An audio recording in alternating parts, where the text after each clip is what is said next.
Kubor ka Batesi TV. Lawan Rashapi da ka Orange Nissan Loom Sopo near Fire Brigade Shillong. Ringkat bat ka net footage. Ordar mapi. Minwan Ramangi Hakerdog Ying Jongpi. SORKAR JYLLA mentak sengi ke kendai terik ubenai jeleu arajar arpuai kala shim ya karai ban ajing erap shispa na ka shispa SHA ka office jong ke Meghalaya Energy Corporation Limited bat syakatanat sam boarding kenam bakan dubla ban seu dep ya ka rambala ai ling baka atman nirbhar balayarap na ka SORKAR pedeng. Haka jingye keren bat kilat pathai khubor menteri rangba jong ke JYLLA Konrad Kongkel Sangma uliyathoru ba hagani ke jingye lang Nagaliang jong menteri ketanat sam boarding u James PK Sangma ula batai benya bin pebin ha kabayadei bat kilat penmi khajna jong ketanat sam boarding kibala ban weng ye ke jingdu nong jong ke Meghalaya Energy Corporation Limited na kabayolum khajna khnang ban pelat pan na kaba AITI ye ki nong kenti jong ke Meghalaya Energy Corporation Limited shiki company kibawan nabar ke JYLLA. Today's discussion mainly surrounded the Atmanirbhar loan, which has been taken by the MeECL in order to pay the dues of all the power generation companies, dues which have been there for the past 10 plus years, which has amounted to over 1,300 crores, along with surcharges. While discussing this issue, and as I explained in the last press conference that we had, that the RAC and the PFC have put conditions on the government of Meghalaya and the MeECL while disbursing these loans. We have received the first tranche of the loan, and before releasing the second tranche, which is again 600 crores plus, the PFC, RAC and the Power Department in general have stressed on two options. The first option is that government of Meghalaya give full budgetary support for the repayment of this loan along with interest, which would amount to close to 2,000 crores in the next 10 years. Or give a partial budgetary support along with certain restructuring within the MeECL, which would be in the form of giving distribution franchises to RAC and PFC. So these were the two options that were given to us by the Government of India, Power Department, and specifically the RAC.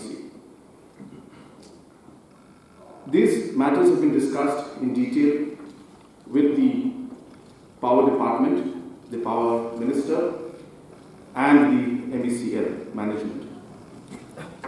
From day one, the MeECL and the Power Department and the Power Minister himself have stressed that state government should give full 100% budgetary support without going for TF. On the other hand, the Finance Department felt that since the amount is huge, and in order to reduce the budgetary provisions and obligations on the finance and the state government as a whole, certain amount may be given as budgetary provision and certain restructuring in terms of DF may be done in the interest of finance. Let me also clarify, which there have been a lot of concerns in the public also, that distribution franchises are not something that are new. Distribution franchises have been there for a long time. And there are many distribution franchises that are there working even as we speak. A large number of them are in the roads. Some are there in Khasi Hills also, and some are there in JYLLA Hills also. So across the state, the DFs have been there for quite some time. It's not a new concept. With that background, yesterday, the Power Department, led by the Power Minister himself and the Chairman of MeECL, had a detailed meeting with me, which lasted for quite some time, where they have shown the different aspects of power and also different steps that they will take to ensure that the reforms take place to achieve the overall revenue that is expected and also to reduce the AT&C losses if given a chance. And they stressed again yesterday that the DF option should not be taken.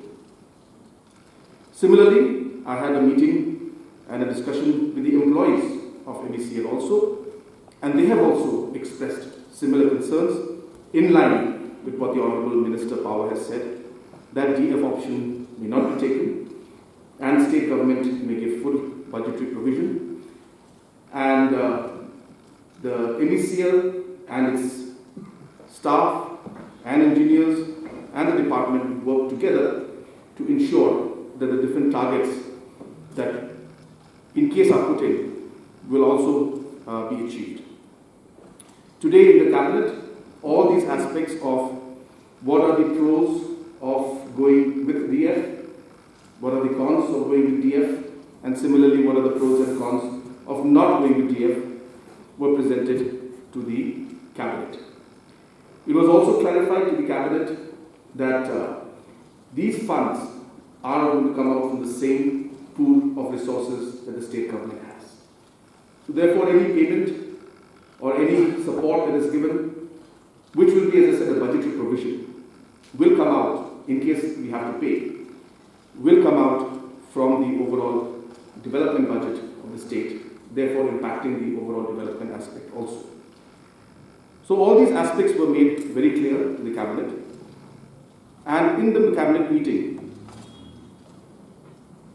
I also expressed the concerns that the Power Minister had given, and the Cabinet also heard that, and considering the request that has been put in by the Power Minister, the Power Department, the MeECL management and the MeECL employees, and giving the commitment that reforms will take place, the Cabinet today decided that we will give a chance to the MeECL and to the Power Department with 100% budgetary support for the Atmanirbhar loan.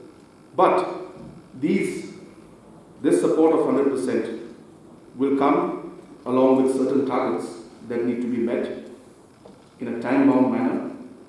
And number two, that there has to be some kind of a security in terms of mortgage of access to the government of Meghalaya to ensure that there is some kind of safety and security for the state government also.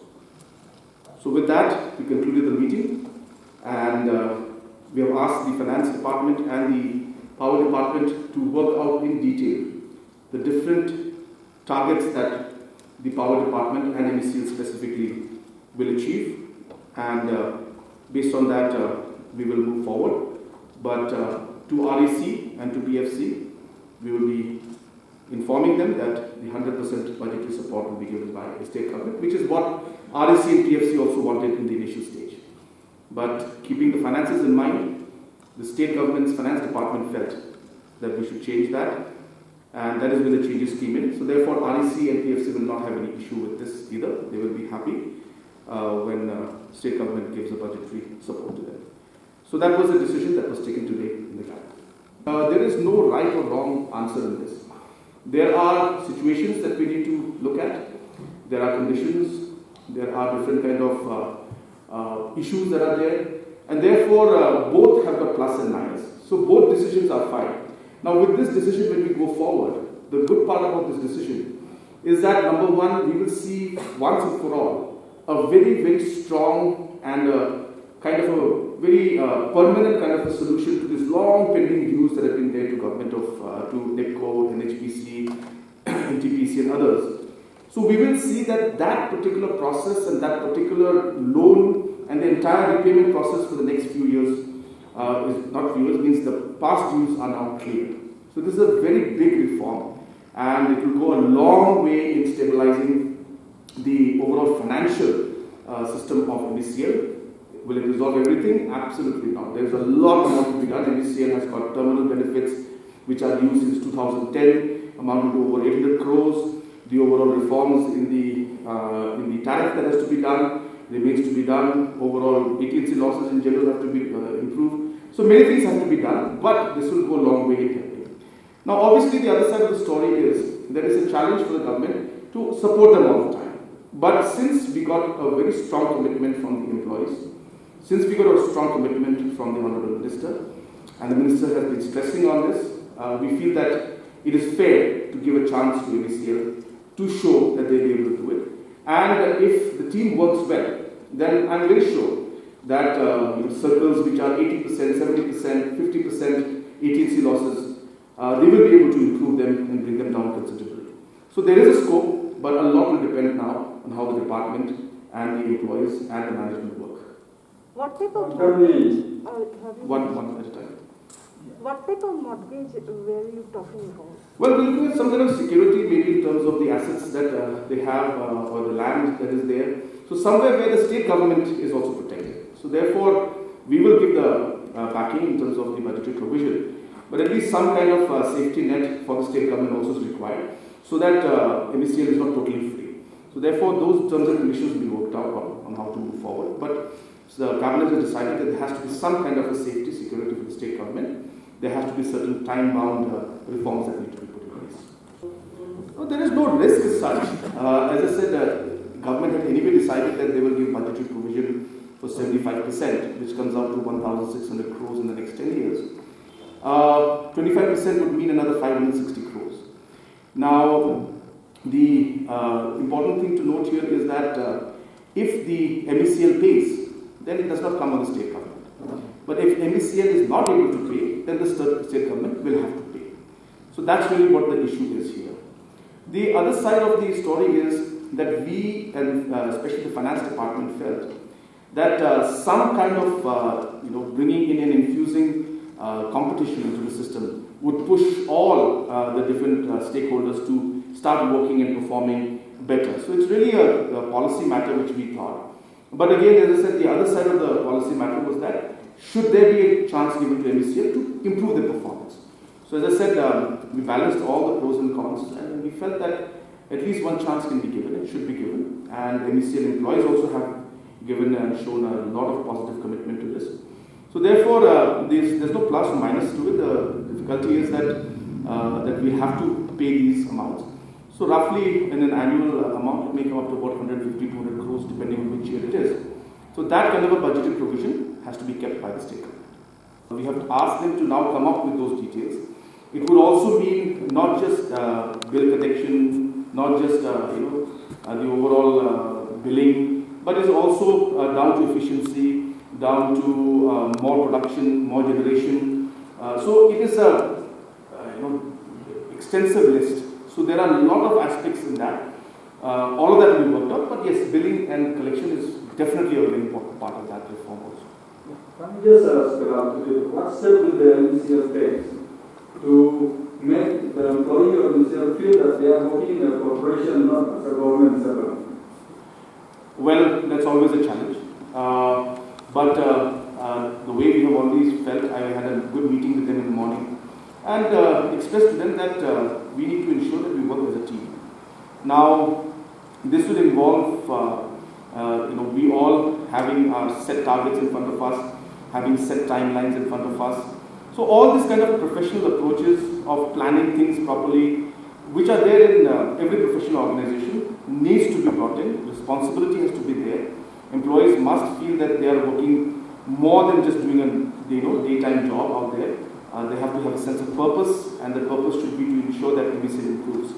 So it will all depend on how we motivate them, how they also take things seriously, how we bring professionalism into the system. All these aspects will have to be examined, but there's no simple answer to this issue.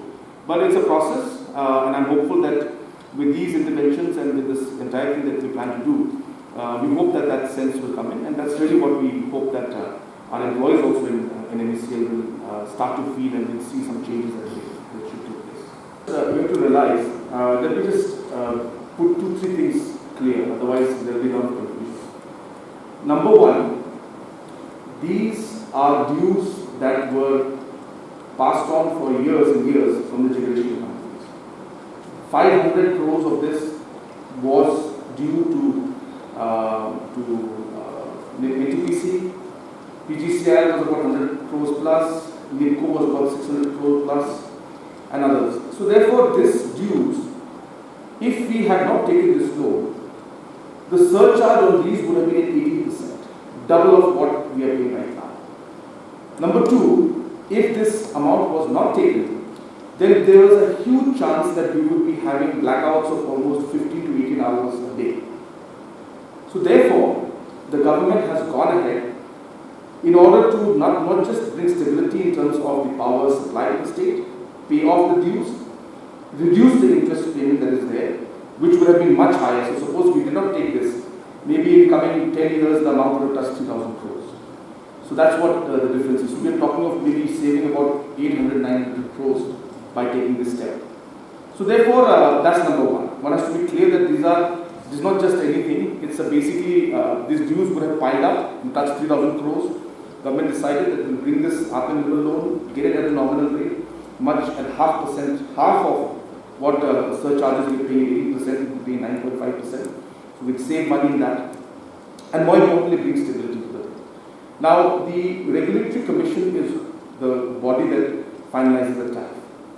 The Regulatory Commission has been very clear in their terms that the Atmanirbhar loan taken cannot be incorporated into the cost factor of the tariff. So therefore, this aspect is not being allowed by the Regulatory Commission. So therefore, there is no question of it affecting tariff. Second thing which I want to clarify also, which is very, very important, is that some people are asking me in the messaging that is the government now reversing its decision. The point is that the decision was not taken. The decision was pending, and that is why when we realized that all these aspects are there, so we took it to the cabinet so that there's a conscious decision taken at all levels, from all angles. So there was no decision that was taken. We were exploring all the options that were there, and after exploring the options, we presented it to the cabinet members, the pros and cons of it. And as I said, the power minister has pitched in, saying that the DF option will not be good in the long run, and therefore the cabinet as a whole accepted that proposal given by the power minister that we should not go with DF. So therefore, there was no reversing of a decision as such. There was no decision that was taken, and it was this pending this cabinet, we finally took the decision. So that was something I want to make it clear. But don't you think that this is taken from the development budget? So development works will be affected. Yeah, as I said, this is from a pool. We get taxes from central government and we have our own taxes. So there's a pool that we get. Now everything comes up from a pool. Let me put it in a very simple manner. Of course, it's not something that I want to compare, but just to understand from a household perspective. So if you're in a household, if you have to pay some loan that we have taken, so if the interest amount is paid in that loan, then we may not be able to buy the car that we want to buy, or we may not be able to do the expansion that we want to do. So what I'm trying to say is that everything comes out from the same pool. So if the resources here today, if we had gone for a DF, at least the 560 crores is something that would have not come under pressure of the government to guarantee. We would not have to pay in case MeECL cannot pay. At the end, MeECL has to pay the entire 2,000 crores. But we would stand guarantee only for the 1,600, which would be 75%. The other would be between the REC and the MeECL. But now by giving guarantee for 100%, we are increasing the overall budgetary provision from 1,600 to 2,100 or whatever, 2,200 that's going to come up. And in case MeECL will not pay, we will have to pay. And obviously when we say we have to pay, it comes out from the same pool of resources which is there for the state for all other things. And mostly obviously we have got our committed liabilities that cannot be touched. And then so obviously the rest of the money which is left in the development aspect, next year when this whole thing comes up in front of us, then we have to accordingly adjust the finances and see. And that's the reason why Finance Department felt that some burden must go to MeECL, some burden must go to Power Department. They should start reforming and reduce the burden of the Finance Department. But as I said, after listening to all the cabinet colleagues, and especially to the Power Minister, they have requested that state government support, and they have confirmed and committed that they will make the changes and reform them. So the whole cabinet felt that we can give it a chance to it. So that's how the system is. It's a decision that the government has to take. So we decided they'll give the support to MeECL. The unlikely scenario where the MeECL is unable to keep its commitment in terms of repayment of the loan, timely repayment, then that guarantee is invoked. And then, the government will end up having to take out money from that central pool of resources and then give it to towards the repayment of the loan. So that is very unlikely. We would like to mention here that the MeECL has expressed confidence that it will be able to pay the loans timely, and that is what has been conveyed to the government. But there is always a scenario where we do not know for sure. But let us take it very positively, is what we have proposed to Honorable Chief Minister and the Cabinet, that the MeECL will be able to timely pay the dues which are there every month. The MeECL is poised right now to take things forward in terms of turning around the situation in the organization that is there in the MeECL. This is because of the various new schemes, interventions, new assets which have been added to the corporation, new interventions which are ongoing right now, which we believe will bring about a certain amount of improvement in the system and will help in reducing the AT&C and losses, and also improve the billing efficiency. So when we bring all these reforms which are linked to the distribution network, this is the basis on which the MeECL has expressed confidence and has pledged to bring around the turnaround, and has pleaded and urged to the government to consider the scrapping of the DF and to, not scrapping, but to decide in favor of 100% budgetary provision against the Atmanirbhar loan. All the administration as well as other agencies, including NDRF, to also pitch in. But the conditions are very, very difficult today. So they are trying with us their best, but we have not come out with any positive results as of